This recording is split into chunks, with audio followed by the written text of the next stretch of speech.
Kemudian kita kata, sebahagian ilmuwan mengatakan tertawa sebagai satu daripada getaran-getaran untuk otak. Hari ini orang sakit mental berapa gandanya? Meningkat 300 kali ganda. Bukan 100, 300. Kan beda kata dulu, kalau dulu 70-an, 80-an, orang sakit mental datang pesakit luar paling banyak 2. Tapi sekarang sudah 8, sudah 10. Satu hari datang sebagai pesakit luar. Belum lagi yang masuk ward tu. Apa sebab? Satu dari puncanya, tak boleh tawa, tak boleh tersenyum. Anak kita sekarang sangat banyak tak boleh senyum. Kita tengok muka orang mudanya, susah. Sebab kita tak kisah anak kita senyum ke tidak. Siapa dia bawa anak, tengok mukanya sekarang. Kita jarang tengok teliti dengan rapi muka anak kita. Apa lagi yang herit. Kata anak yang kena herit, nenek bawa. Cepat sikit nenek dekat. Ada ke tak ada? Ada. Nangis. Saya kata dia nak apa? Itulah nak ikut tapi tak nak jalan, nak suruh dukung. Macam-macam kan. Maka kekuatan yang nak diangkat, sekali lagi kita kata, ketawa memberi gerakan-gerakan dalam otak yang dapat meredakan ketegangan saraf. Saraf tegang maknanya apa? Migrain. Saraf tegang maknanya apa? Sakit kepala. Saraf tegang maknanya apa? Pening-pening, nampak bintang. Nampak bintang lah ni. Itu sarafnya ketat, keras. Okey? Ini kekuatan yang kita nak angkat. Dengan banyak senyum. Sebab itu orang subhanallah macam mana mukanya? Subhanallah ada? Tak ada. Subhanallah. Allah suruh buka. Subhanallah. Betul? Jadi tanda orang senyum-senyum ialah orang yang paling banyak zikir. Tapi ada je orang zikir pakai penekan, berbunyi pula tu. Betul juga. Pakai tasbih orang nampak, pakai macam tekan bunyi. Jadi macam mana? Nampak dah. Dia bunyi tu yang mempengaruhi dia, bukan wajahnya. Mukanya keras juga. Maknanya ungkapkan zikir kamu dengan cara yang paling anda suka bersama dengan gerak hati.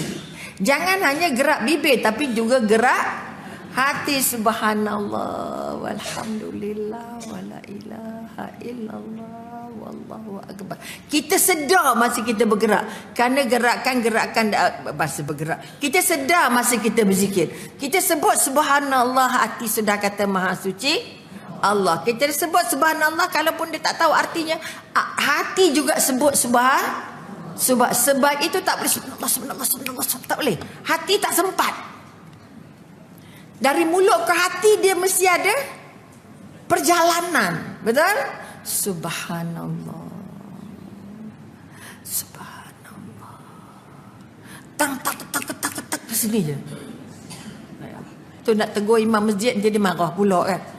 Jadi kita yang bukan imam ni, kita tegur diri kita sendiri. Latih diri tidak tak penat. Pegang tasbih. Ya Rabbi, macam petik gitar. Nampak ada. Jadi tasbih itu ataupun zikir itu tidak tergabung dengan perasaan. Jadi mukanya sama je lah. Itu sebab ramai orang tua garang-garang. Ada tak orang tua garang kat sini? Tak ada. Ni semua orang muda, mana ada orang tua, betul? Okey, pas.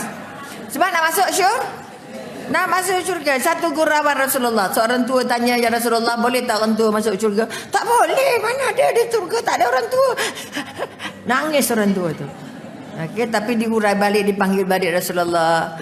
Bukan tak orang tua tak boleh. Di syurga memang tak ada orang tua. Umurnya berapa? 33, 32, tak 35 pun tak ada. Betul? Artinya umurnya muda. Maksudnya bila kita meninggal besok kita jadi muda. Jadi mudalah sekarang supaya meninggal lagi muda, betul? Tapi rata tua dah, tak payah bedak. Tua dah, tak payah takut nak pakai pin. Tua dah. Siapa nak bawa kita? Tua dah, sakit-sakit dah. Semua dalam kepalanya tua. Bila nak muda? Nak masuk syurga esok muda kan? Maka dari sekarang kena muda. Sebab itu orang tua solatnya banyak. Betul? Apa sebab solatnya banyak? Sunat itu, sunat ni, sunat ni, sunat ni, sunat ni. Sebab apa? Masa muda makin tak sempat, doktor. Padahal masa muda tenaganya banyak ke sikit? Banyak, tapi tak sempat. Dah tua semua sempat. Mana kuat? Masa muda ke masa tua? Masa tua. Siapa kata orang tua tak kuat? Hati-hati, jangan rasa lemah orang tua. Main kopi ini, sini. Kau duduk begini sakit, begini tak sakit. Oh Allah. Kita rasa muda jadi tua jadi beban. Salah. Berdoa dengan Allah, ya Allah Tuhanku, jangan aku sampai membebankan siapa-siapa. Kalau boleh aku nak jalan sendiri, kalau boleh aku nak masak sendiri, mandi sendiri, pakai baju sendiri. Betul? Maka kekuatan itu kena minta dengan Allah. Kena minta, walaupun pakai tongkat. Ya Allah, jadikan tongkat dia lebih kuat dari kaki aku, ya Allah. Yang kata, minta maaf kita ni pakai tongkat, maklum je lah. Letih. Kawan saya yang dalam rombongan saya 12 orang tu, 3 orang pakai tongkat. Yang rapat dengan Umi 4 orang tu, kita order 4 wheelchair. Termasuk Umi naik wheelchair. Sebab dah 3 orang pakai tongkat, jadi kita jalan kaki seorang, tinggal lah pula. Betul tak? Okey, order 4 wheelchair. Bahagia juga kawan dengan orang yang bukanlah kita pun tua juga, betul? Tapi janganlah malu. Naik wheelchair. Kesian orang tua tu, dah tak ada jalan, dah naik wheelchair. Ceritanya pun merebak, Datuk biar dah lumpuh.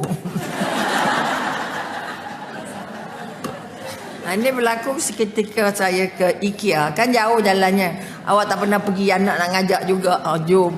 Tapi mak jalan jauh mak, IKEA ni panjang. Lantak rumah. Ambil wheelchair. Lepas itu dapat WhatsApp. Doktor.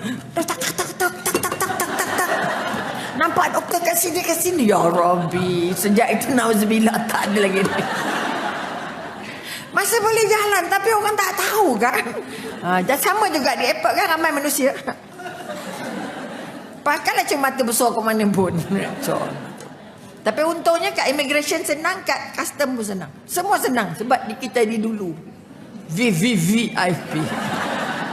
Masuk kat entrance yang orang besar-besar tu. Itu untungnya. Itu pengalaman di Palu juga. Ya, maknanya dari sebab airport Jakarta tu sangat luas. Jadi kau jalan kaki memang 4 hari baru sampai lah. Maknanya lambat lah benar. Jadi kita minta dan dibenarkan. Itu pengalaman. Okey. Tapi gembira tak naik wheelchair? Dari hari ini siapa naik wheelchair apa? Jangan. Yang lumpuh kaki dan tangan, tapi muka lumpuh sekali. Jadi pada anak-anak yang jaga mak ayah lumpuh, senyum. Yang tolak tu pun apa? Macam mana orang yang sakit nak sihat? Sebab yang jaganya tak sihat. Inilah training yang saya buat dengan BPUM. Make sure yang jaga tu sihat dan gembira. Jom makcik makan ubat. Kata nak balik kampung. Makan ubat. Ni, tak makan lagi ni. Makan sarapan. Mana lah orang sakit nak sihat, betul? Sebab itu saya pesankan angkat, bawa airnya, bagi ubatnya, suruh dia nganga, bagi manja sikit. Nak masuk syurga, esok kamu tua, besok orang layan kamu macam tu. Kamu akan dapat ikut apa yang kamu bagi. Jadi siapa yang ada mak, siapa yang jadi tua, kalau ada anak, ada cucu, tolong opah tuangkan air sikit. Padahal boleh tuang sendiri pun, betul? Itulah ambilkan opah punya vitamin none. Sebab kita tak, dia belajar layan kita. Alah, ambil sendiri, opah kan tahu. Itu yang kecil 3 tahun. Sendirilah. Kan kita suruh dia jalan sendiri kan? Nak latih dia berjalan. Lepas tu dibagi kat kita pula. Angkat sendiri. Opah lah angkat sendiri.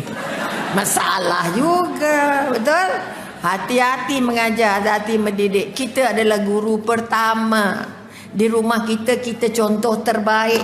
Kalau salah contoh, anak cucu fotokopi semua yang buruk-buruk dulu. Sebab iblis banyak.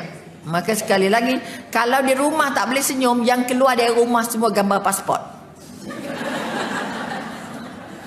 Okey, maka sekali lagi. Apa sebab otaknya tegang, sarafnya keras, jadi akhirnya stroke, stres dan segalanya. Jadi tak boleh senyum sebab saraf dalam, siapa migrain kat tangan? Siapa biasa kena migrain? Dah you ah. Okey, dari segi pemakanan tak cukup air, minum sikit. Okey, minum sikit ataupun jaraknya jauh sangat antara minum dengan tak minum, 2 jam, 2 jam, 2 jam, minum je bawa air. Okey, itu migrainnya. Sebab itu kita kata kedua stres. Otaknya sempit, uratnya jadi kecil. Itu yang kata stroke. Stres jadi stroke. Jadi berapa orang stres? Stres mesti stres positif. Macam mana stres positif? Stres orang nak pergi umrah. Penat tak? Tengok kat tabung haji macam mana orang nak pergi haji. Lama nunggu, betul tak? Betul? Ya Allah, mari kita turun kat Bir Ali, kita nak niat ihram. Ada tak yang tak pergi? Tak payahlah. Terus je. Tak ada. Betul? Ada stres positif. Ada stres negatif. Jadi kita kata kalau stres positif kita di Madinah ada 4 hari je. 4 hari pergilah makam. Betul? Semalam dah pergi, hari ni tak payah. Negatif jadinya daripada positif. Boleh nampak? Maka sekali lagi kita kata biar ada gegaran di otak, senyumlah, subhanallah. Tengok pokoknya berbuah, ya Allah, syukur alhamdulillah. Biar ada kebetulan pokok rambutan baru berbuah. Satu warnanya kuning, satu warna merah. Kita ingat mana yang lebih sedap agak-agak? Merah sedap, rupanya warnanya cantik tapi hebat masamnya ya Rabbi. Beli benih UPM jangan main-main. Katanya totlah itu lain. Tapi ya Rabbi Allah uji ya Allah. Okey, masam tu kujak-kujak. Jadi boleh buat sambal lah. Ada sambal rambutan. Itu sebahagian daripada hadiah. Senyum juga ya Allah. Masamnya ya Rabbi ya Allah. Senyum ke tidak? Senyum walaupun masam. Ya Allah, asam. Betul? Makan pedas saja dah. Pedas kenapa? Hilang nak senyum. Padahal itu ruang-ruangnya Allah bagi untuk senyum. Sebab itu dilarang mengkritik makanan. Tapi Umi semalam sebab kuning satu, merah satu. Tidaklah bawa. Cerita aja. Sebab ada 2 tangkai, 4 tangkai berebut dengan tupai. Contoh. Maknanya kita melihat di situ, nak senyum ke tak senyum? Dapat yang manis. Oh syukur alhamdulillah. Walaupun sikit berebut. Okay. Tapi kena yang masam, anak ni kata. Nak senyum ke tak senyum? Ini rezeki dari Allah. So maknanya kamu tak suka tapi tak perlu marah. Betul? Asal air manis sangat.